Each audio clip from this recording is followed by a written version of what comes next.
Toda aquella noche la pasamos en gran movimiento, alistándolo todo, poniendo cada cosa en su lugar y viendo llegar, uno tras de otro, botes llenos de amigos del caballero, como el señor Blandy y otros por el estilo, que iban a desearle un buen viaje y feliz regreso. Nunca en nuestro almirante Benbow tuve una noche semejante, ni siquiera la mitad del quehacer que tuve en esta. Y puede creérseme que estaba ya rendido de cansancio cuando un poco antes del alba el contramaestre hizo sonar su silbato y la tripulación toda comenzó a maniobrar el cabrestante. Pero aunque hubiera sido doble de la que era mi fatiga, no me hubiera separado de sobre cubierta. Todo aquello era nuevo e interesante para mí, las concisas órdenes, la penetrante nota del silbato, los marineros moviéndose hacia sus lugares al tenue resplandor de las linternas del navío. —Y ahora, Barbacoa, suéltanos una estrofa —gritó una voz. —¡La conocida! —añadió otro.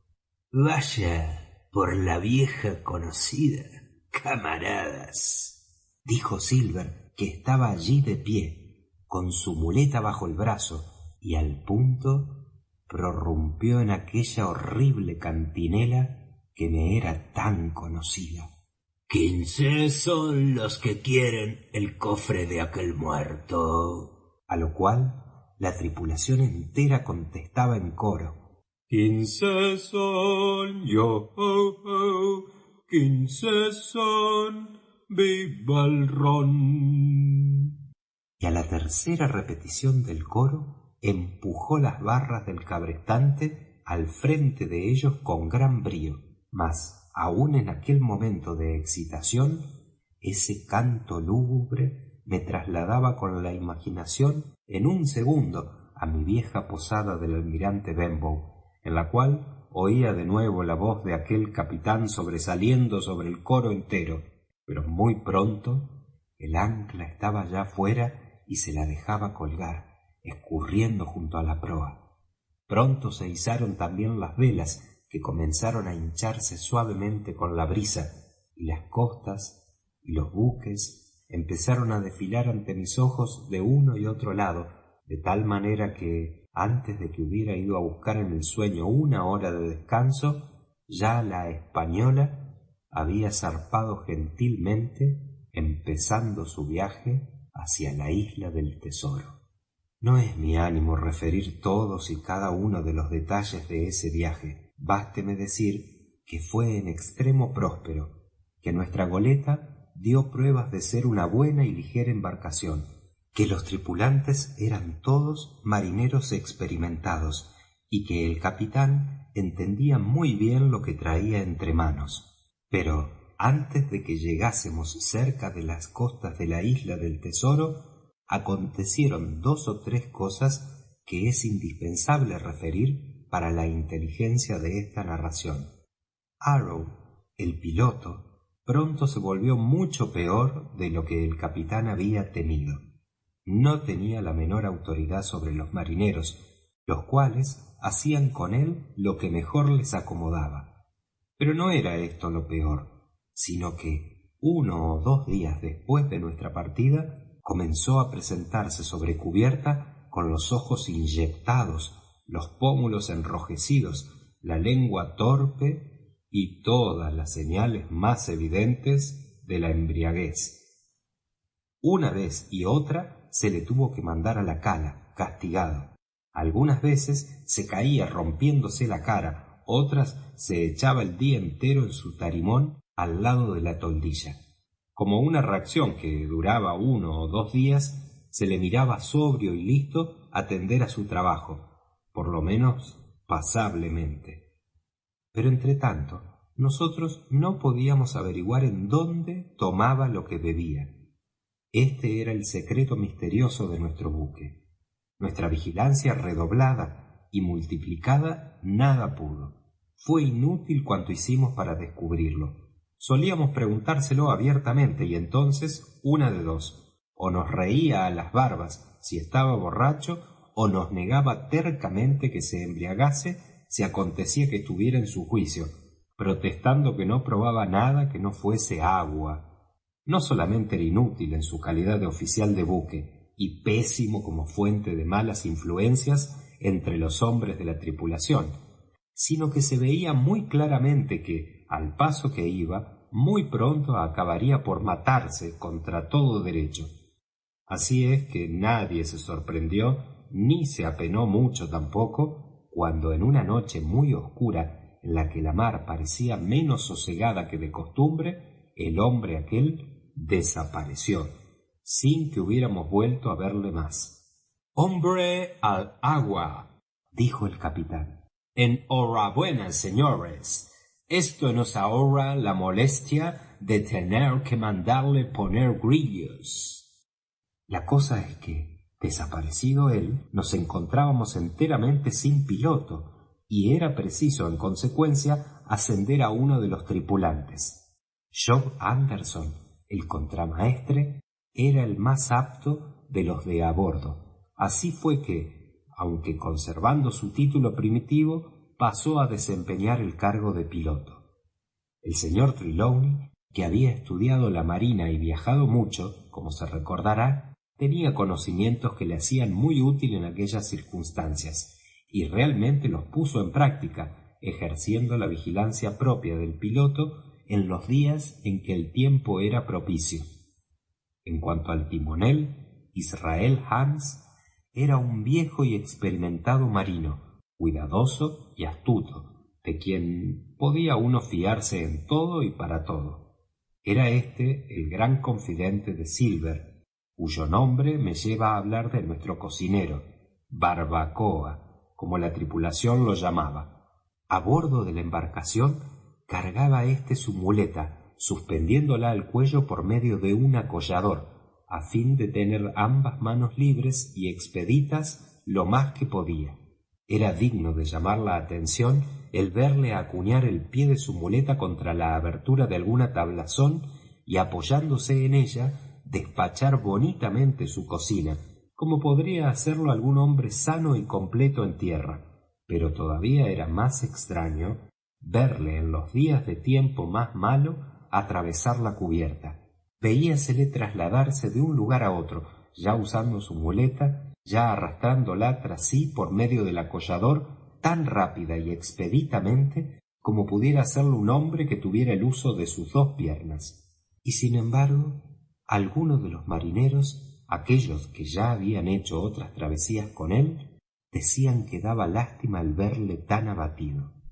«Este Barbacoa no es un hombre común», me decía una vez el timonel. «Allá en sus mocedades tuvo sus estudios, y cuando se ofrece puede hablar como un libro. Y valiente, eso sí, un león es nada comparado con Barbacoa. Yo le he visto despachar a 4 enemigos de una sola vez, haciéndoles morder el polvo y sin tener él una sola arma en la mano».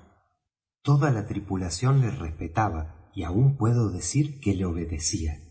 Poseía un modo muy peculiar de insinuarse al hablar a cada uno, y siempre hallaba ocasión de hacer a todos un pequeño servicio. Respecto a mí, Silver era siempre extraordinariamente amable, y siempre se mostraba contento de verme aparecer en su galera, que tenía siempre limpia y brillante como un espejo. Las cacerolas colgaban bruñidas y lustrosas, y su loro estaba en su reluciente jaula en un rincón. «Ven acá, Hawkins, ven acá», solía decirme. «Ven a echar un párrafo con tu amigo John. Nadie más bienvenido que tú, hijo mío. Siéntate y ven a oír lo que pasa. Aquí tienes al capitán Flint. Así le llamo yo a mi loro, en memoria del célebre filibustero. Aquí tienes al capitán Flint, prediciéndonos el buen éxito de nuestro viaje. ¿No es verdad, capitán?» Y el perico, como si le dieran cuerda, se soltaba gritando: «¡Piezas de a 8! ¡Piezas de a 8! piezas de a 8, piezas de a 8. Y esto con una rapidez tal que había que maravillarse de cómo no se le acabara el aliento, y no cesaba hasta que Silver no sacudía su pañuelo sobre la jaula del animal.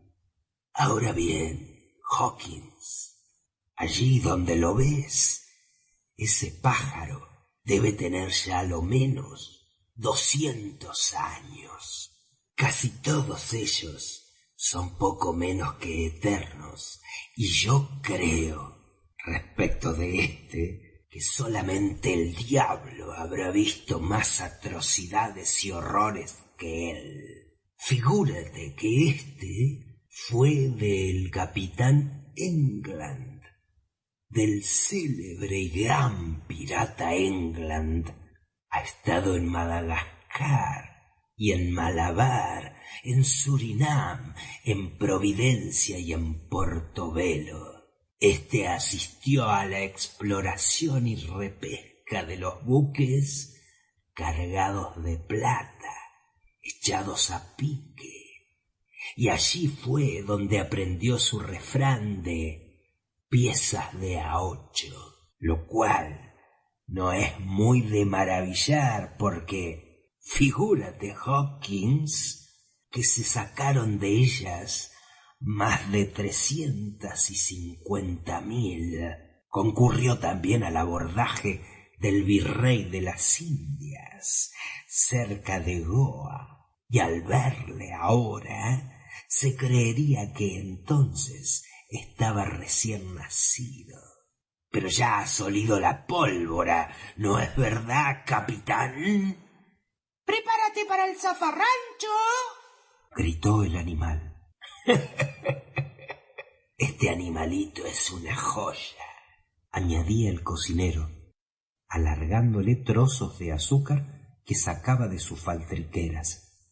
Entonces el pájaro se pegaba a los barrotes de su jaula y comenzaba a jurar y a maldecir redondo, de una manera tan llena de maldad que parecía increíble. Entonces John se veía obligado a añadir: el que entre la brea anda, que pegarse tiene.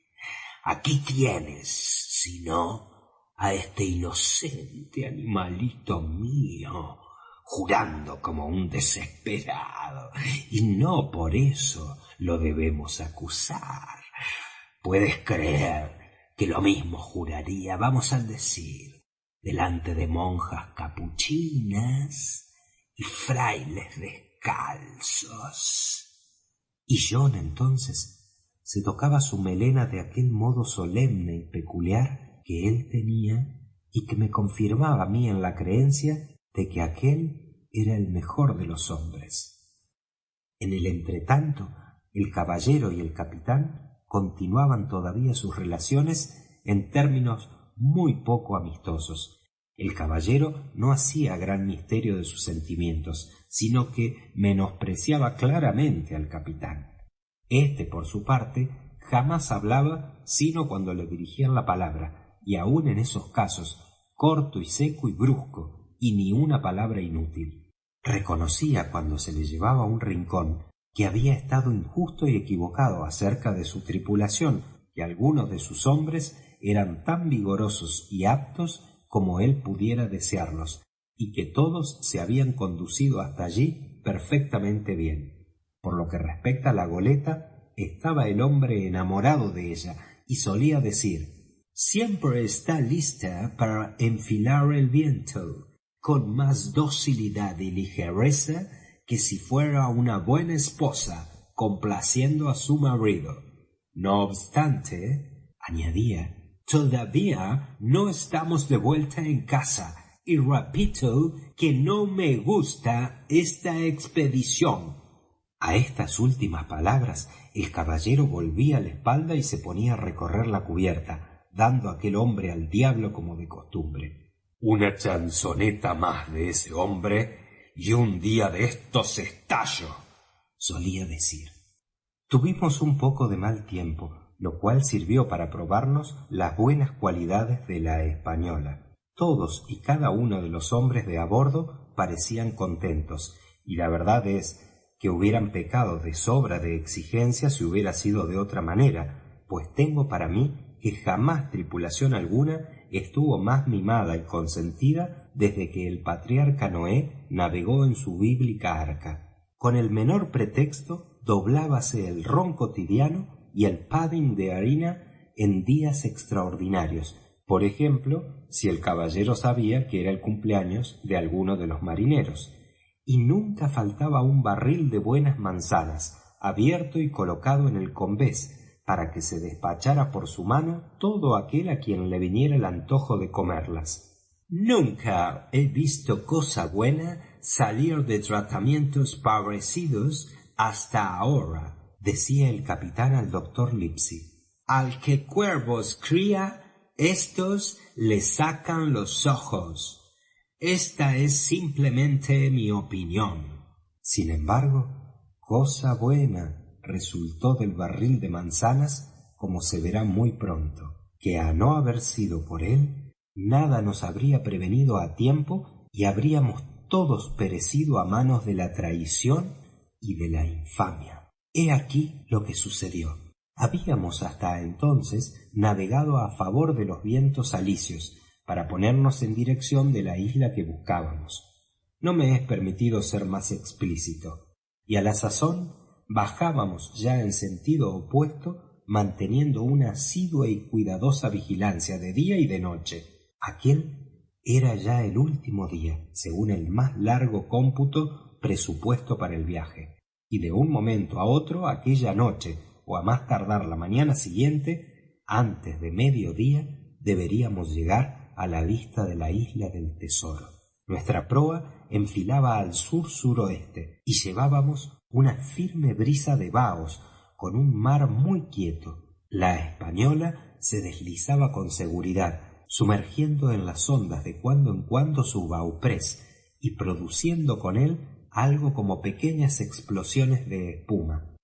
Todo seguía su curso natural, desde las gavias hasta la quilla, y todos parecían llenos del más esforzado ánimo, supuesto que ya casi tocábamos con la mano, por decirlo así, el fin de la primera parte de nuestra aventura.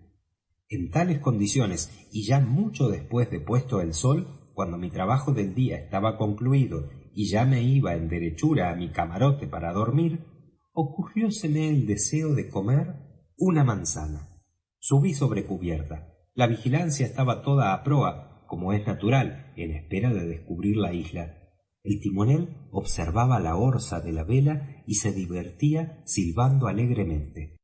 Este era el ruido único que se escuchaba, a excepción del rumor del mar que hendía la proa y que murmuraba suavemente sobre los costados de la goleta. Me lancé gentilmente hasta el fondo del gran barril de las manzanas, en busca de alguna, y me encontré con que apenas se habían quedado en sus profundidades una o dos. Crucéme de piernas tranquilamente en aquel fondo oscuro, sin más intención que la de concluir con mi manzana. Pero ya fuese el monótono rumor del mar, ya el suave balanceo de la goleta en aquel momento, el hecho es que, o que me dormité por unos instantes, o que estuve a punto de hacerlo, cuando un hombre pesado se sentó repentinamente junto a mi escondite. El barril se estremeció cuando aquel hombre recargó su espalda, y ya iba yo a saltar afuera cuando el recién venido comenzó a hablar. Era la voz de Silver, y no había yo oído una docena de palabras todavía cuando ya no hubiera osado mostrarme ni por todo el oro del mundo. Quedéme, pues, allí trémulo y atento, en el último extremo de la angustia y de la curiosidad, porque aquellas pocas palabras bastaron para darme a entender que las vidas de todos los hombres honrados que iban a bordo dependían de mí solamente.